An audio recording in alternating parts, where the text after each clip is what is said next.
Praise the higher. He's the most high, holy and eternal, King of all kings, the only true wise and living God, the Almighty. So hello. So coming on now with an announcement around the Nation of Israel channel, or stream of content we do publish on this channel. So as you're aware, we launched subsequent Israel Diaspora Report, a subsequent stream of content really focused on divine alignment, really, to the covenant, the laws, to really focus our sights on our main mission, which now is to return to the covenant and the laws. You recall we've been discussing, really, by way of a way forward, to understand that Yahuwah has actually said of our people, Israel, that her deliverance won't come as per, well, the normal modes of deliverance, whereby the Gentile nations normally seek for redress, or for justice, or for judgment.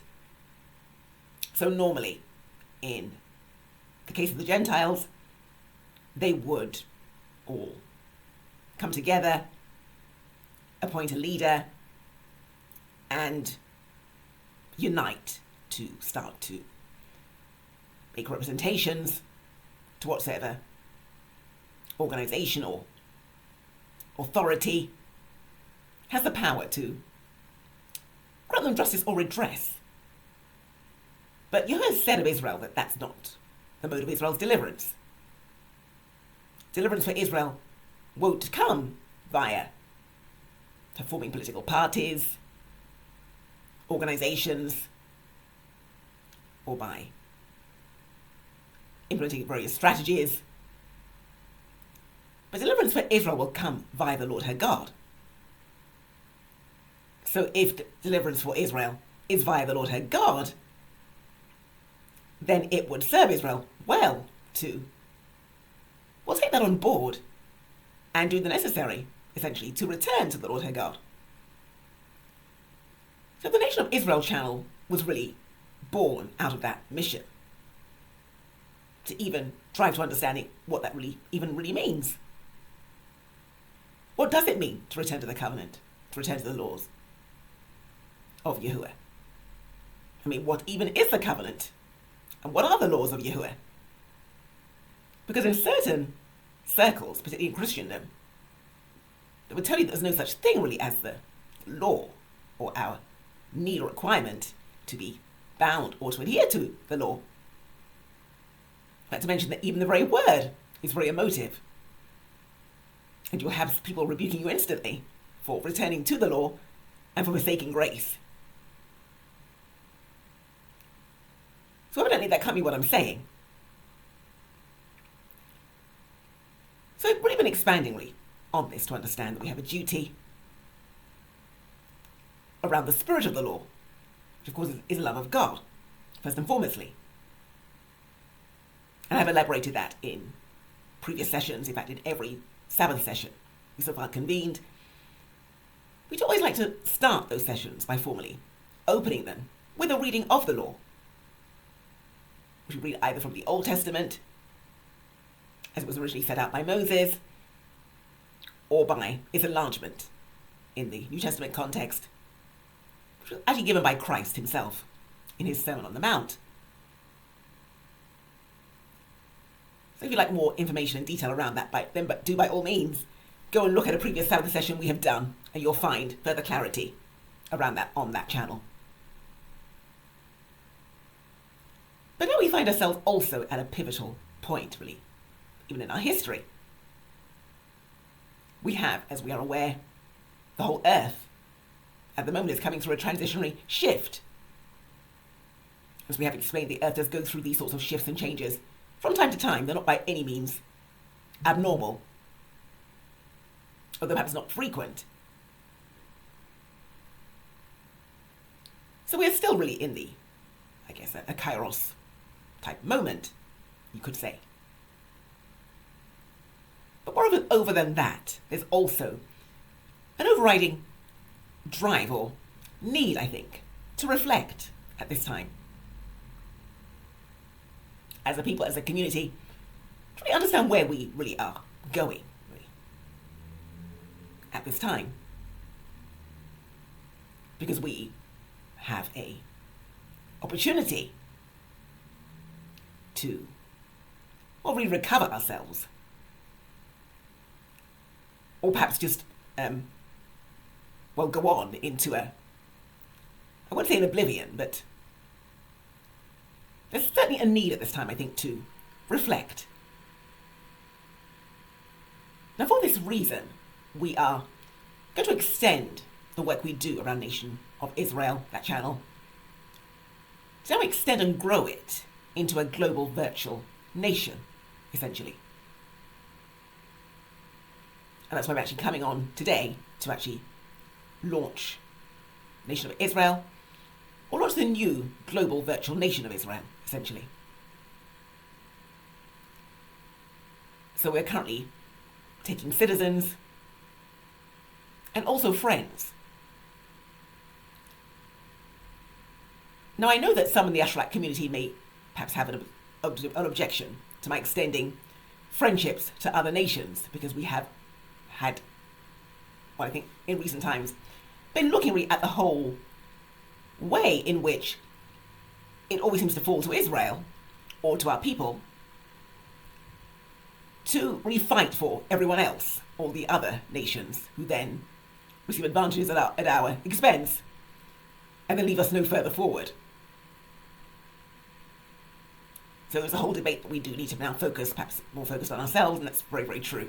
That's not my mission, really, in extending memberships to friends, also to friendships, to say we will necessarily focus on those particular issues, and more would require, I think, alignments from those nations to now support us, to reciprocate and return, I guess, the contribution we have made in previous generations, not just our forefathers, in defending also the rights and needs of others.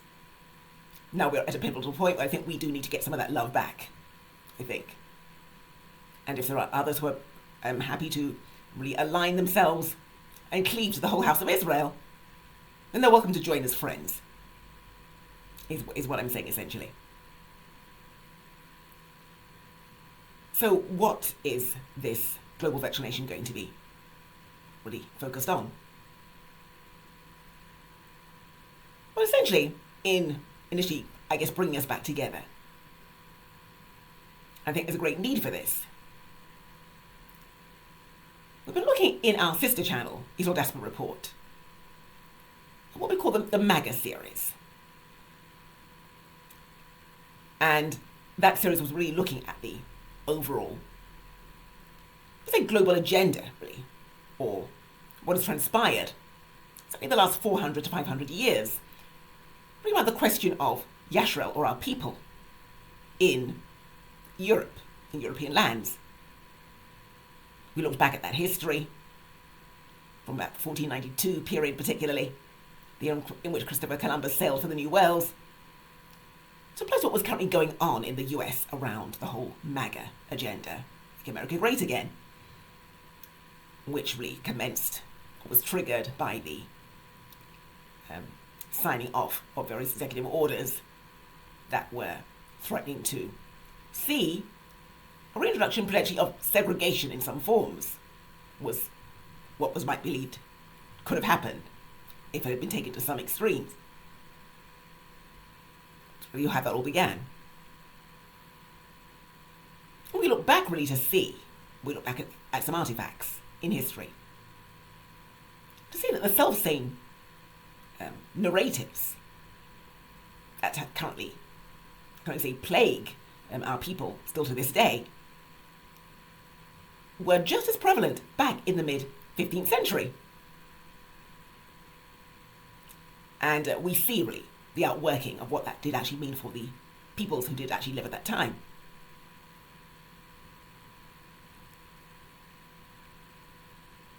And we see that it still is not really changed essentially in any real way.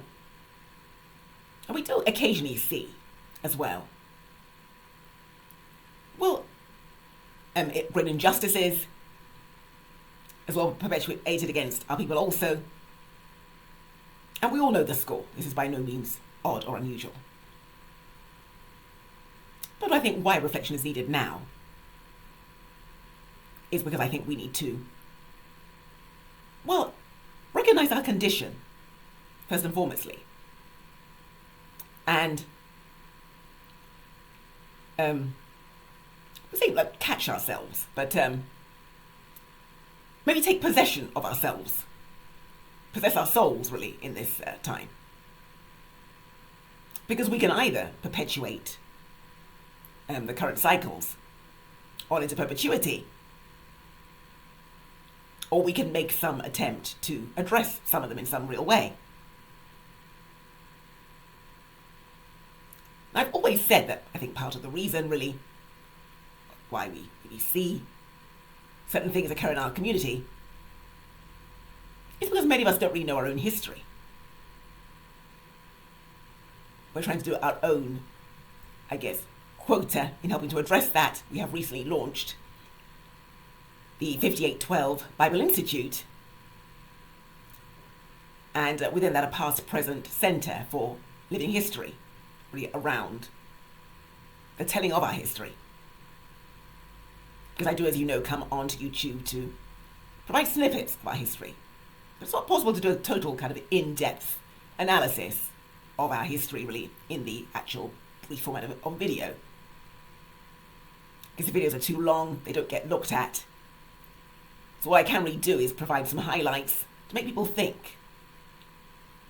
Which maybe is better because it encourages others to go and do their own research to verify what I'm saying, so they can actually see for themselves that what I'm saying is actually factual.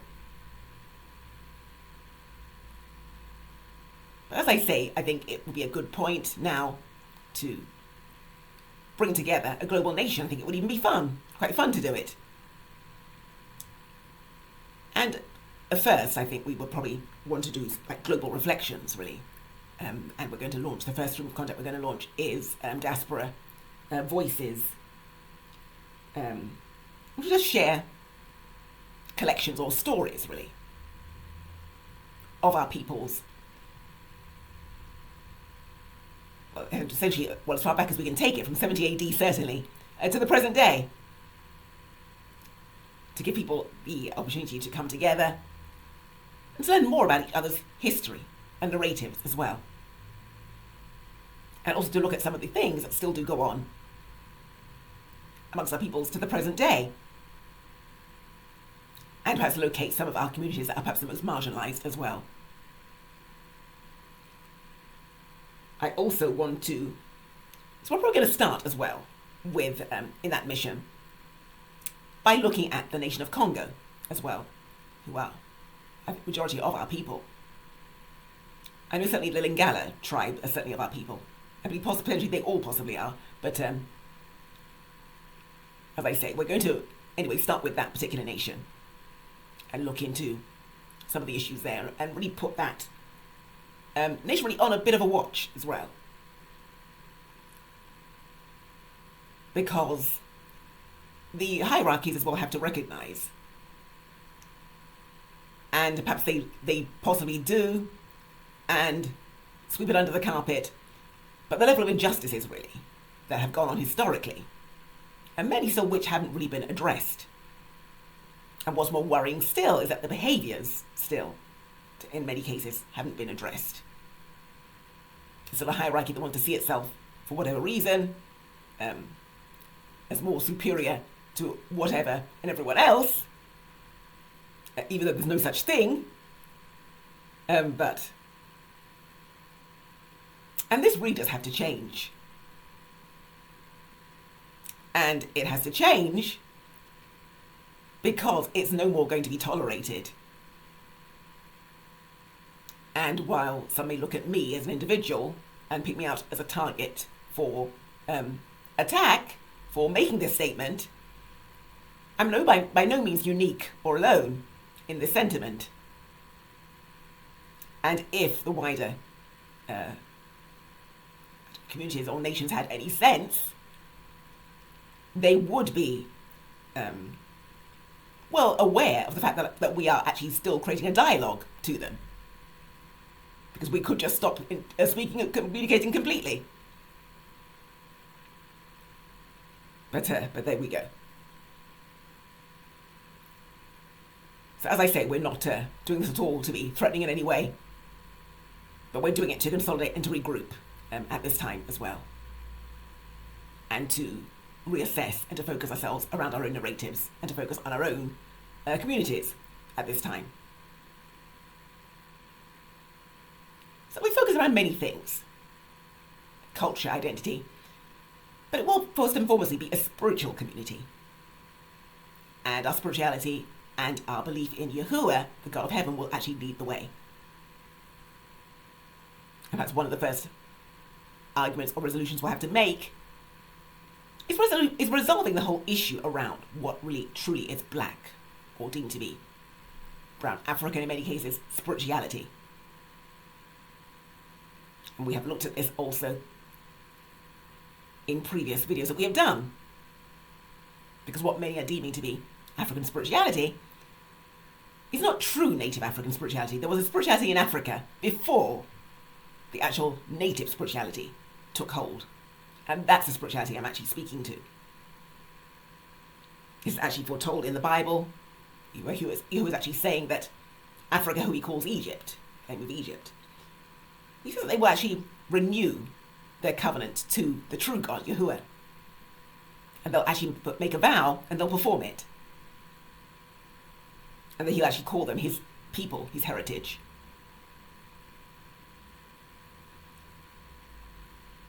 But anyway, so all these things we'll come on to look at and to explore and to get more understanding around our actual history to date. So it should be quite exciting to see. As I say, I'm going to start with the nation of Congo, and I would also ask, really, Gesherite everywhere, if you are a content creator and you know about your history, and do by all means get in touch, contact with us, let us know, and let's collaborate, really, and let's build content around sharing narratives within your country, nation, and see how we move forward. I say it can be a lot of fun as well. But in the meantime, I would ask you to actually join the nation, become a virtual global citizen of Israel. You can do that by going onto our website, repairofthebreach.online/Nation of Israel. And you'll actually see the pages come up, a mission statement. There's an outline constitution there as well stated, which is interim, purely because it wasn't actually signed off by a quorum of Yashraelites. It's a high-level initial proposal for a constitution around our way forward. And as we grow, we will then build a quorum to then build a founder's circle to formally actually agree it and sign it off. I think is a more fair way of doing that. So already initiating events around the prophecy that Yahuwah himself foretold in Hosea 1:11. So you do go on to either register as a virtual citizen or a friend of Israel. And we'll take from there. So we do have our commemoration of Purim actually coming up shortly, which we're already starting to prepare for internally. So we'll be more posted about that as we draw nearer to that time. So that's what I'm going to say for an initial introduction to the new global virtual nation of Israel. If you want to find out more information, as I say, do go to our website, repairofthebreach.online/Nation of Israel. And there's more information actually detailed there.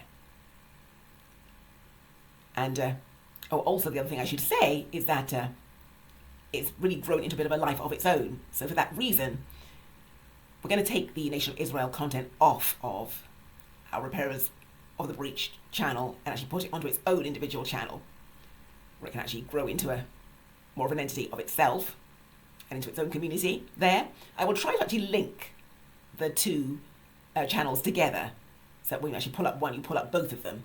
I'm not quite sure how you do that. It might take me a little while to figure it out, but I will try to do that to make it easier for you to find, at least initially. So just wanted to come on to make that statement. So I'm Anne Samuels for the new Global Virtual Nation of Israel. To God be the glory. We are the repairers of the breach. As per Isaiah 58:12, hashtag we will restore his paths. Bye for now.